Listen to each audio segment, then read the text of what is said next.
नमस्कार दोस्तों, जैसे ही बिहार की 3 लोकसभा सीटें आरजेडी गठबंधन की तरफ से वीआईपी पार्टी को मिला, तभी से यह अनुमान लगाया जाने लगा था कि एक न एक सीट पर जो है वह निषाद को कैंडिडेट मुकेश सहनी की पार्टी यानी कि वीआईपी पार्टी जरूर बनाएगी। परंतु यह जो कयास लगाया जा रहा था वह कयास बिल्कुल ही गलत साबित हो रहा है। जय दोस्तों, जिस प्रकार से 3 सीटें मिली थी, झंझारपुर, गोपालगंज और मोतिहारी यानी पूर्वी चंपारण की सीट, इनमें से 2 सीटों पर उम्मीदवार तय हो गए। पहले पर वैश्य उम्मीदवार को सुमन कुमार महासेठ को, दूसरे पर दुसाध जाति से आने वाले चंचल पासवान को उम्मीदवार बनाया गया है।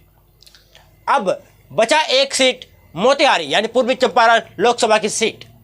तो सभी के मन में यही सवाल है, क्या यहाँ से कोई निषाद प्रत्याशी वीआईपी का कैंडिडेट होगा? तो मैं आपको क्लियर कर देना चाहता हूँ, यहाँ से जो अनुमान लगाए जा रहे हैं वे हैं बनिया समाज से आने वाले कोई कैंडिडेट होंगे, और उसमें भी सबसे ज़्यादा जिस इंसान का, जिस प्रत्याशी के तौर पर जिस व्यक्ति का नाम चल रहा है, उस व्यक्ति का नाम है देवा गुप्ता। देवा गुप्ता कौन है तो मैं बता दूं, नगर निगम के मेयर के पति हैं। तो दोस्तों, सबसे पहले बात यह है कि आखिर वीआईपी पार्टी जो कि निषादों की पार्टी मानी जाती है, इसकी स्थापना भी निषादों के आरक्षण के लिए हुई, निषादों के कल्याण के लिए हुई। इसके बावजूद भी आखिर वीआईपी पार्टी ने एक भी टिकट, एक भी सीट निषादों को क्यों नहीं दिया? तो देखिए, बातें ये है कि जिस प्रकार से आरजेडी का स्थापना हुआ था एक प्रकार से, और उसे माना जाता था एमवाई समीकरण, मुसलमान और यादव के हिसाब से उसे माना जाता था।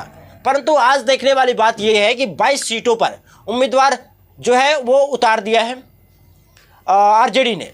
तेजस्वी यादव ने लिस्ट जारी कर दी, परंतु क्या उन 22 में से केवल यादव और मुसलमान ही हैं? तो आपको देखने को मिलेगा नहीं, उसमें सभी जातियां हैं।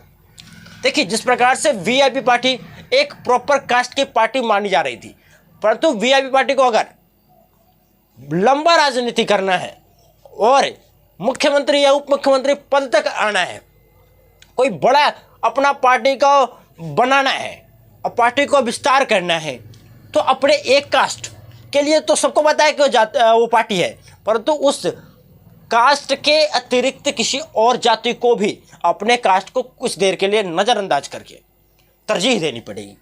तब पार्टी में संख्या बढ़ेगी अदर कास्ट की, और जब दूसरे कास्ट का भी मेलजोल पार्टी के साथ बढ़ेगा, तब मुकेश सहनी बड़े पिछड़ों के नेता के तौर पर उभरेंगे। और आप सभी को पता है, बिहार समेत पूरे देश में पिछड़े, दलित, आदिवासी की संख्या सबसे ज़्यादा है, तकरीबन 80% से ज़्यादा।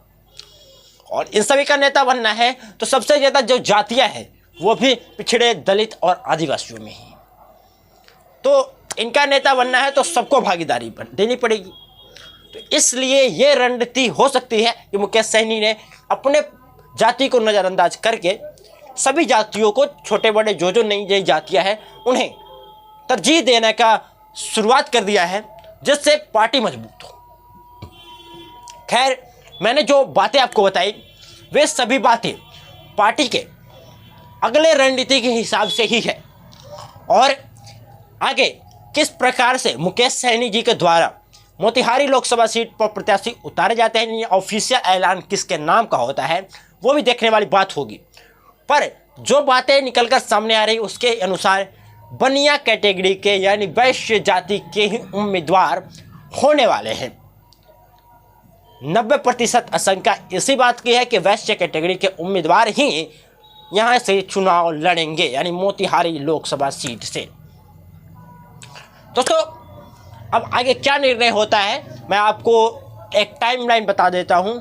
24 घंटे के अंदर में आपको उम्मीदवार देखने को शायद मिल सकते हैं। ज़्यादा उम्मीद है कि 24 घंटे से 48 के अंदर में आपको उम्मीदवार देखने को मिल जाएंगे। वीडियो कैसा लगा कमेंट सेक्शन में जरूर लिखिएगा, और इसी वीडियोज़ के लिए इस YouTube चैनल को जरूर सब्सक्राइब कर लीजिएगा। धन्यवाद।